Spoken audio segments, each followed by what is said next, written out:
Were you interrogated? Were there any threats, direct or veiled, made about your future role in Pakistani politics?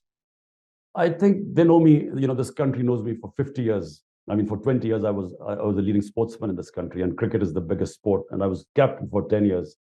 So I was in the media for a long time. And then I went into philanthropy and built uh, uh, the biggest charitable institution, which are cancer hospitals and then a university. So people know me for a long time. Uh, they know that I'm not going to back down. But what they're doing is, I mean, they have clearly stated to me, the establishment, that whatever happens, you're not going to be allowed to get back into power. So what they're doing now is that they are dismantling the party, but dismantling the biggest political party, the only federal party in Pakistan, is dismantling our democracy. And actually, that's what's going on. All the democratic institutions, the judiciary, it is, I mean, the judiciary today is totally impotent in stopping this violation of fundamental rights. The Supreme Court, we went to the Supreme Court. According to the Constitution, the elections in Punjab, the biggest province, which is 60% of Pakistan, was supposed to be held on the 14th of May. The government refused. So, I mean, even the Supreme Court orders are not listened to. The judges give people bail there. The police picks them up on some other cases. So this total violation of fundamental rights, which is going on, I think it's all an attempt to weaken me and my party to the point that we will not be able to contest the elections, because all the opinion polls show that we will win a massive majority in elections. Out of the 37 by-elections, my party has swept 30 of them, despite the establishment helping the government parties. So therefore, they know that in a free and fair election, we will just sweep. Hence, all these efforts are being made to completely dismantle my party and weaken it to the point that it will not be able to contest elections. This is a dark moment for your country, for your party, as you said, for you yourself personally. But I'm curious, what are you looking forward to in a best case scenario? What's the path out of this crisis? It's like a crossroads. One road is leading back to the bad old days of military dictatorship, because that means, we will regress. The whole movement for democracy, which gradually evolved over a period of time, our media really, I mean, struggled valiantly for their freedom. And we had one of the freest medias. And then our judiciary. In 2000, our judiciary was always subservient to the executive. But in 2007, started a movement called the Lawyers' Movement. And for the first time, the judiciary asserted its independence. So the whole pillars of democracy now are being rolled back.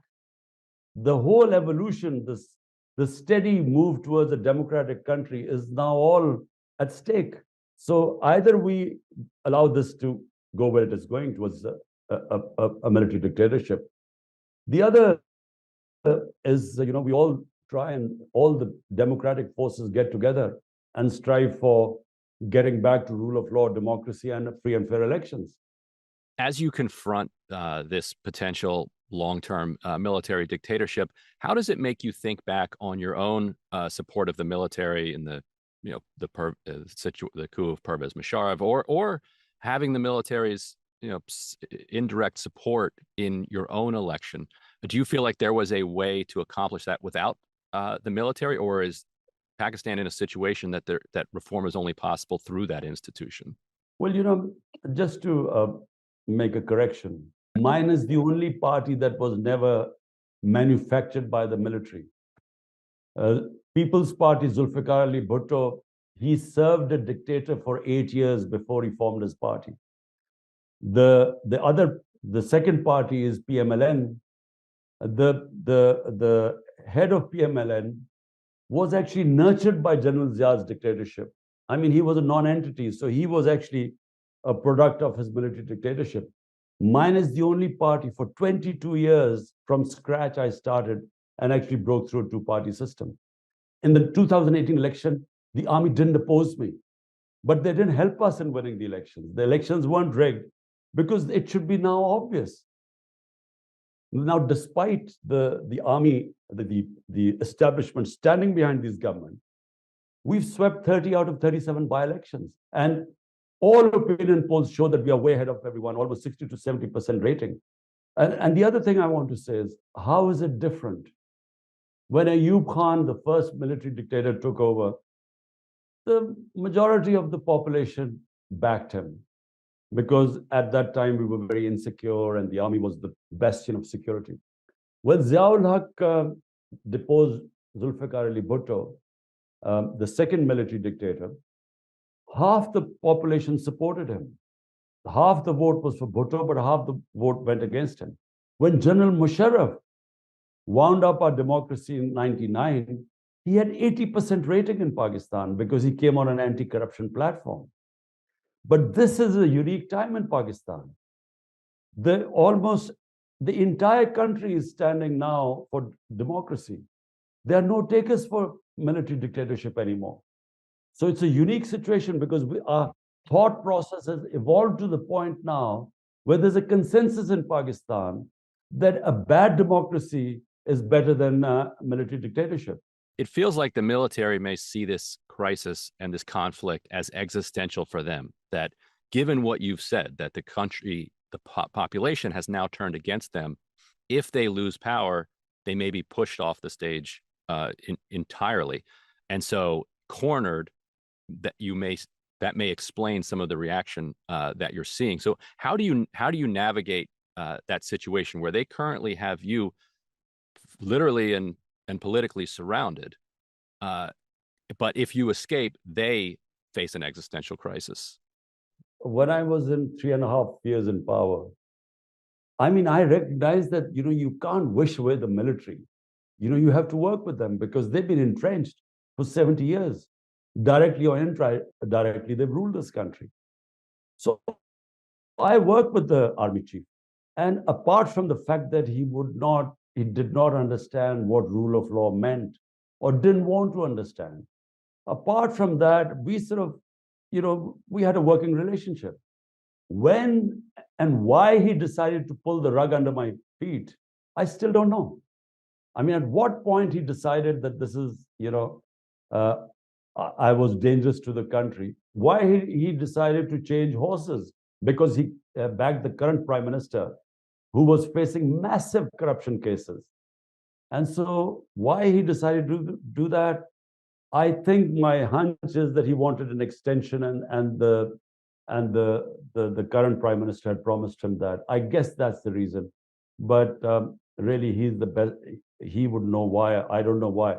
So my point is, the way Pakistan has been run, a hybrid system, it just cannot be run like this anymore.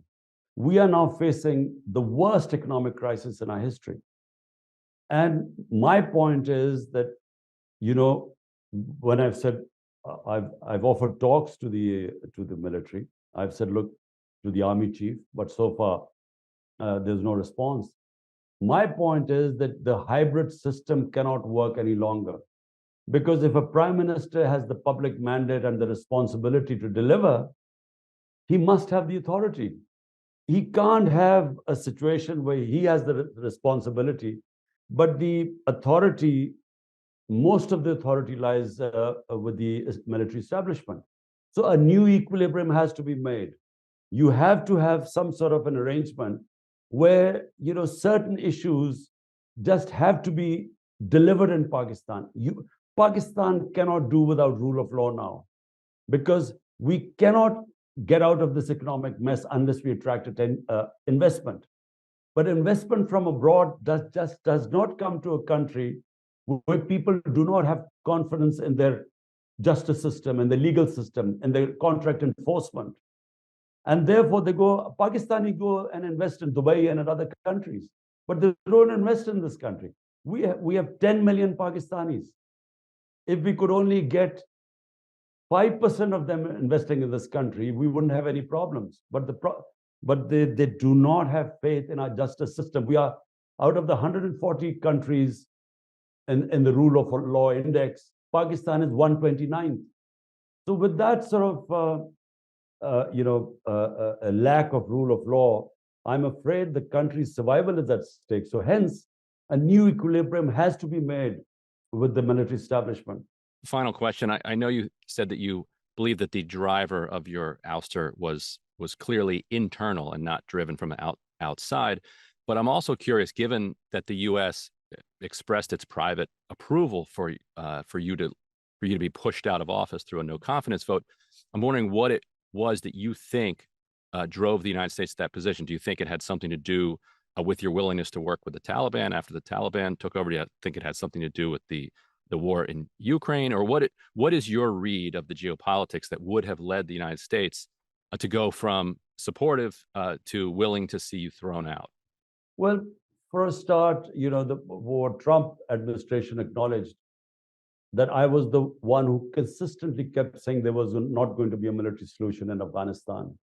It's because I know Afghanistan, I know the history, and the province, the Pashtun province. Remember, Afghanistan has 50% Pashtuns, but the Pashtun population is twice as much in Pakistan. And my province, where I first got into power, is the Pashtun province bordering Afghanistan. So I kept saying there would not be any military solution. Trump administration acknowledged it. And they finally, when he decided to the withdrawal, he understood there was not going to be a military solution. But I think this was taken wrong by the Biden administration. They somehow thought I was critical of the Americans and I was sort of pro-Taliban. It's total nonsense. It's just simply that anyone who knows the history of Afghanistan just knows that they have a problem with outsiders. So the same happened with the British in the 19th century, the Soviets in the 20th century. Exactly the same was happening with the US. But it's just that no one knew that. And so I think that was one reason. Secondly, I was anti the war on terror in Pakistan. Because remember, Pakistan, first of all, in the 80s, created the Mujahideen. Mujahideen who were conducting a guerrilla warfare against the Soviets. So it was from Pakistani soil. And we told them that doing jihad means fighting foreign occupation, is your heroes. It is we encouraged it. Now come 10 years later, once the Soviets had left, the US lands in Afghanistan. You're told that this was heroism to fight foreign occupation. How are you going to tell them that now that the Americans are there, it's terrorism? So that's what happened. The moment we joined the US war on terror, they turned against us. 80,000 Pakistanis died in it. I mean, Pakistan, no ally of US has taken such heavy casualties as Pakistan did. And in the end, we couldn't help the US either, because we were trying to save ourselves. There were 40 different militant groups at one point working against the government. Islamabad was like under siege. There were suicide attacks everywhere. We had no investment coming in the country. Well, our economy tanked.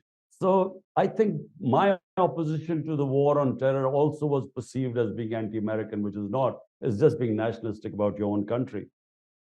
And with Taliban, I mean, when the Taliban took over, frankly, whichever government is in Afghanistan, Pakistan has to have good relationship with them. We have a 2,500 kilometer border with them. We have 3 million Afghan refugees here. And when the Ghani government, before that, I went to Afghanistan, Kabul, to meet him. I invited him to Pakistan. We tried our best to have good relationship with them. So whoever is in power in Afghanistan, Pakistan has to have good relationship, because at one point, during the previous government, there were 3 different terrorist groups using Afghan territory to attack Pakistan. The ISIL, Pakistani Taliban, and the Baloch Liberation Organization. 3 different groups were attacking us. So therefore, you need a government in Afghanistan which would be helpful. So it was not pro-Taliban. It's basically pro-Pakistan, as anyone who cares about his country would make those decisions.